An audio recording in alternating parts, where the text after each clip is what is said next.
Brusque, Joël Atimo, élève en 5e au lycée classique de Baganté, s'écroule devant ses camarades pendant l'épreuve physique. Tous les efforts de réanimation sont vains. J'ai été informé par son chef d'établissement autour de 8 heures ce matin, alors que je m'apprêtais à regagner mes services.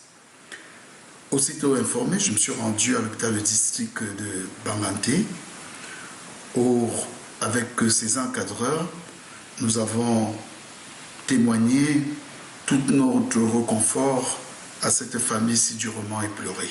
Tôt ce matin, personne en voyant cet élève prendre le chemin de l'école ne présageait l'après-midi dans cette famille un concert de lamentation. Le poids de la nouvelle est un coup de massue. Il a vu le matin avec ses frères, ils sont partis. Maintenant, ils avaient sport aujourd'hui. Il ne m'a même pas dit qu'il avait même sport même. Mais d'habitude, il fait le sport. Il est arrivé, dès que 29 heures, on m'appelle que l'enfant s'est écroulé. Il m'a dit qu'il était en train de faire le trottinage au stade. Et il s'est écroulé. Et il a directement l'amené à l'hôpital. On a commencé à faire les premiers soins dans sa voiture et il est décédé. Quand j'étais en classe, il est venu m'appeler disant que mon petit s'est écroulé au stade en trottinant. La dépouille est transportée d'urgence pour inhumation au domicile familial. Juste des mots de réconfort. J'ai transmis aussitôt aux parents du disparu le témoignage de compassion, de solidarité de son Excellence Madame le ministre, le professeur Nalova Léonga, qui m'a chargé également de lui transmettre dans un délai raisonnable un rapport circonstancié de la situation. Aucune cause du décès n'est révélée. Le traumatisme pour les élèves et le personnel du lycée classique de Baganté est grand. Même l'oubli sera éprouvant.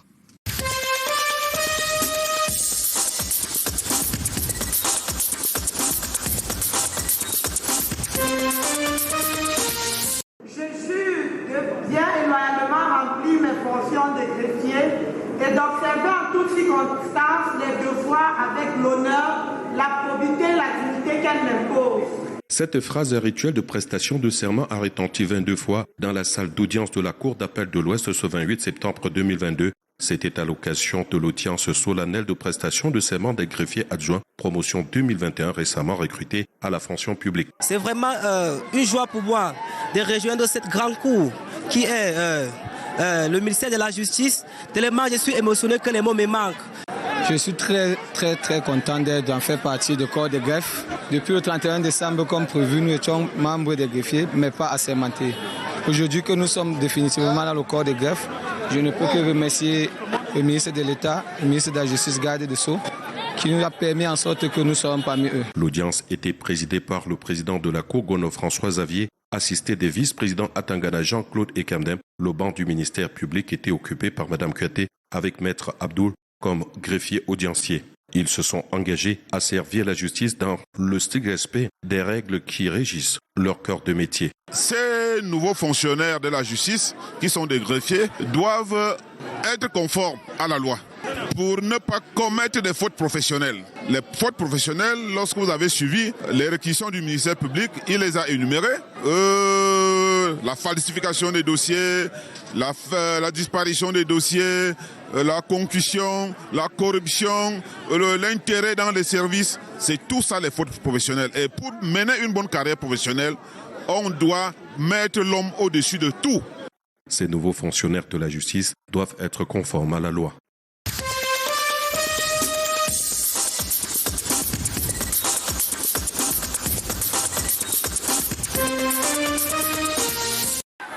Même l'aurore, singulièrement arrosée, n'a rien enlevé au côté spécial de cette journée. Au contraire, c'est tout joyeux, car apprenants et enseignants du collège Bono de Bolova, en action de grâce au Seigneur, sont venus dire merci, d'abord pour l'année scolaire écoulée. À vous, chers élèves, nous disons merci également pour votre grande générosité. Applaudissez pour vous-même. C'est la messe des rentrées. La sœur Sylvie Yassia, le secrétaire à l'éducation catholique du diocèse, présente à l'Assemblée des fidèles le corps enseignant.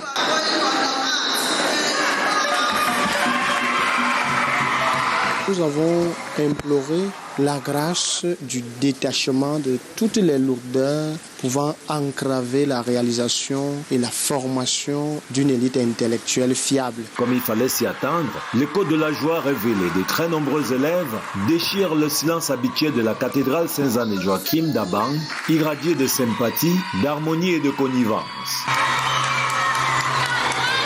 Nous devons nous débarrasser des lourdeurs et aussi des choses qui nous empêchent d'étudier, des choses qui nous empêchent d'être avec les autres. C'est vrai qu'il y a eu un pluie ce matin, mais ça ne nous a pas empêché d'être là pour la messe de la rentrée scolaire et de prendre quelques bénédictions. Benedicere, grâce et faveur de Dieu sur les enseignants et élèves. Dixit l'abbé Vaillard et donc Coton Coton.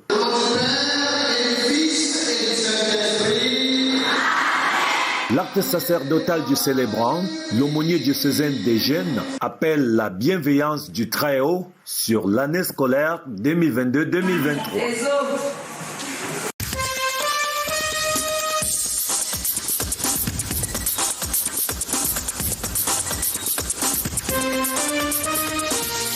Considéré au Cameroun comme le levier d'investissement, d'exportation, de compétitivité, d'emploi, de croissance et d'incitation au développement régional, les zones économiques sont en plus un soutien de promotion et de soutien à l'investissement privé. Dans le département de la Sanaga-Maritime, le site de l'ex-cellule Kamaedea pour la transformation du bois et celui de Yoyo par Mouanko en vue de la construction d'un méga-complexe économique et touristique font partie des zones économiques choisies. Une page de l'histoire économique et industrielle du Cameroun se ferme avec la cellule CAM. Une nouvelle page de l'histoire de notre marche vers l'émergence s'ouvre.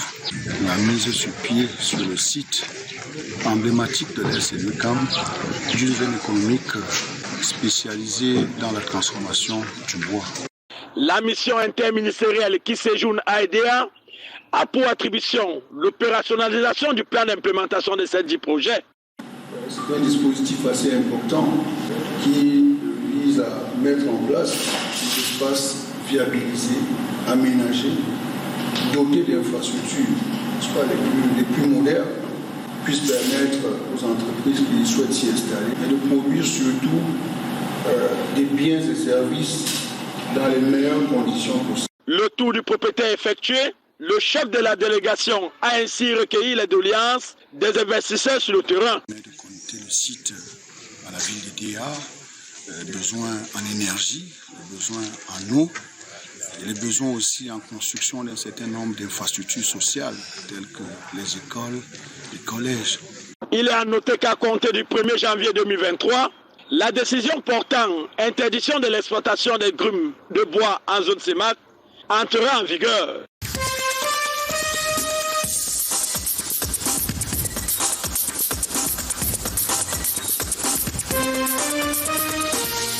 Pour atteindre les objectifs déclinés dans ce roll-up, l'Église évangélique luthérienne du Cameroun adopte un slogan, à savoir « Un fidèle, un arbre », dans le cadre de la sensibilisation au changement climatique et la lutte contre la désertification dans le Grand Nord. Reboiser les zones qui ont été fortement déboisées et il faudrait également protéger l'environnement en sécurisant certaines espèces qui sont en voie de disparition. Nous avons comme défi vraiment la résistance de nos fidèles au changement.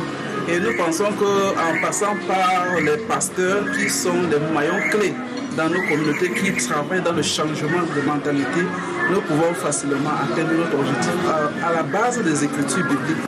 Le temps de la création, qui se célèbre ici entre septembre et octobre, permet donc à l'Église de marquer un moment d'arrêt pour exalter la plus importante des créatures de Dieu qu'est l'homme, mais aussi penser son biotope menacé par les dérèglements de son écosystème, lesquels il n'est pas exempt de tout reproche. C'est les prédications.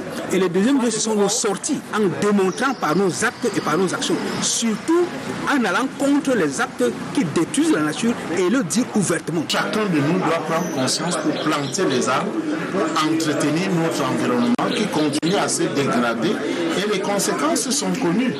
Nous avons les variations des pluies qui ne sont plus maîtrisées et même les cultivateurs se plaignent par hausse des prix et tout ceci parce que l'homme n'a pas pu gérer à bon escient son environnement. Depuis 2012, l'ELC a décidé de se mettre au vert. Les pasteurs sont formés, comme ici, afin d'engager les fidèles et les populations en général à agir face aux cris de la terre. Comment ?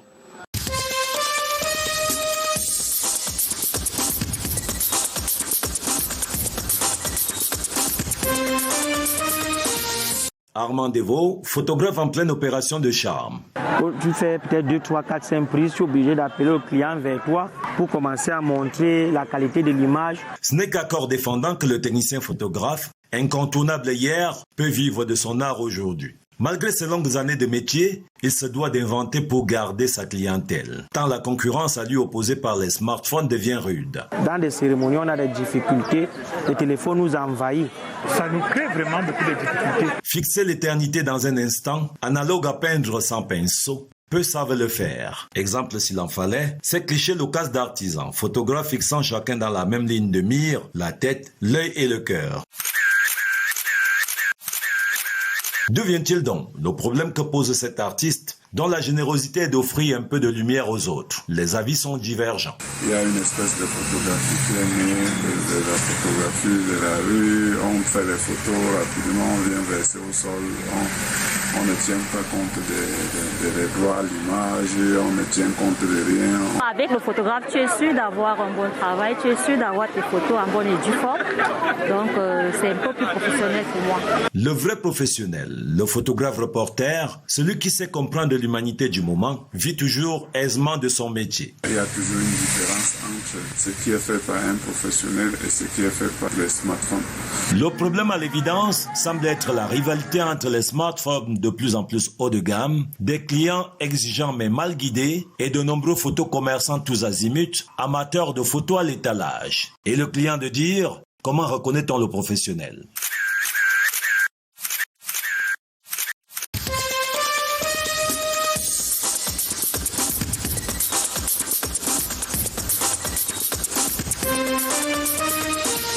Le non-respect de la tradition, la vente illicite des terrains sont quelques problématiques qui ont réuni les chefs traditionnels du Mungo. Il était question pour les chefs traditionnels du Mungo de se retrouver autour d'un arbre pour penser au devenir de ce Mungo, mais surtout pour penser les blessures qui ont fait en sorte que les chefs se soient éloignés.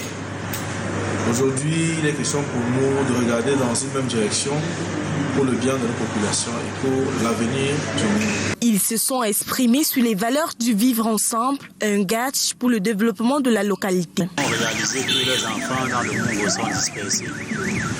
Et le Mungo étant aujourd'hui considéré comme un département à la traîne, il est urgent que tous ces enfants, comme un seul homme, puissent se réunir et baliser les voies d'un développement qui ferait du Mungo un grand département comme il a été par le passé.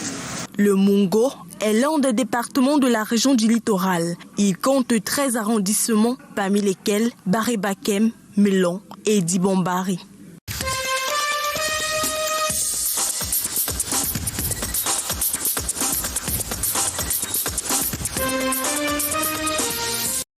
Le fonctionnement des APE, dont la majorité des lycées de la ville de Kribi, est remis en cause par certains parents d'élèves. La loi qui précise le fonctionnement des APE, en l'occurrence le décret 2001 du président de la République Paul Biya, précise clairement que la durée du bureau exécutif est de 2 ans renouvelable une fois. Donc ça veut dire que pour un mandat de 4 ans, les APE doivent partir. Mais sauf que la plupart des APE du département de l'Océan, et qui plus est, du Kribi en particulier, se retrouvent toutes dans l'illégitimité, dans l'illégalité, du fait que les mandats étant largement dépassés, les présidiums de ces différentes APE ne pensent pas à organiser des assemblées générales électives. Un constat d'inconformité contre lequel s'insurgent ces parents, membres des associations des parents d'élèves et enseignants.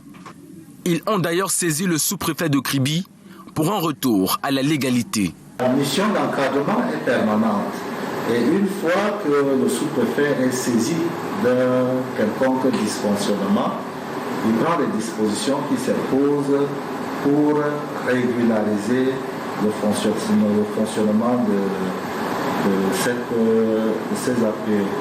L'autorité administrative a un regard attentif sur le fonctionnement des APO pour éviter les dérives qui quelquefois sont enregistrées. Des dérives au rang desquelles le détournement des fonds. Un mouvement d'humeur est d'ailleurs annoncé par ces parents d'élèves si rien n'est fait pour la régularisation de ces APE.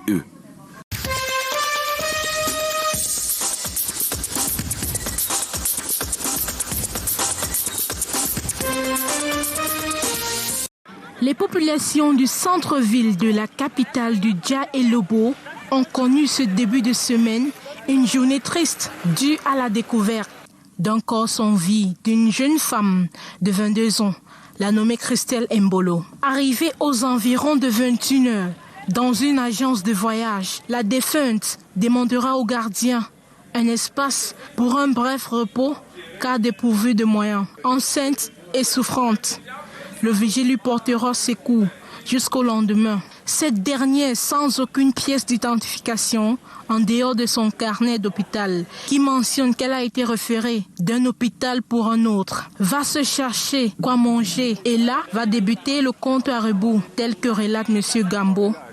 Il m'a dit que je lui donne l'eau, il veut se laver, il lave. Je lui mets l'eau, il y a l'eau sur le bidon, je lui mets l'eau sur le sol, je l'ai laissé là-bas, je lui mets assis ici. Depuis que je vois le boucle, il était ici. Il a dit qu'il y a quand même une femme qui est en train de crier. J'ai ouvert la porte de guette, je trouve qu'il est tombé. Bon, moi, il est tombé là, je lui demande, il ne parle pas. Je dis qu'il ne parle plus. J'ai pelé les chargeurs, les tickets, ça doit ouvrir là. Je dis qu'il vient voir le femme là, peut-être, il faut lui demander avec le patron, qu'est-ce qui se passe. Bon, quand il est tombé comme ça, il dit une femme qui peut dire poison, il dit que voir ta selle là, peut-être il veut pousser comme il est gros là. Dans la recherche de sa famille, nous suivrons à travers les mototaxis des traces qui nous amèneront à la 10e rue, où habitera son copain, qui désormais séjourne en prison pour vol. Quand ils sont arrivés à la maison, elle a pris l'argent et donné à la fille que va chez tes parents. Tu dis que son père est quoi? Si, adjudant-chef. Adjudant de militaire. Le gendarme. Il travaille à Yaoundé. Il doit être officier. Ma petite belle-sœur a pris 7 000 francs que prends l'argent pour le transport et va chez tes parents. Je ne peux pas te garder si j'ai mes petits enfants par terre. On dit que l'hépatite, ça se contamine. La fille est donc... Il a chassé son fils avec la femme que quittait de chez moi. Tu vas venir me contaminer les enfants ici. Ils sont partis donc. Je ne sais pas quand on dit que maintenant elle est morte.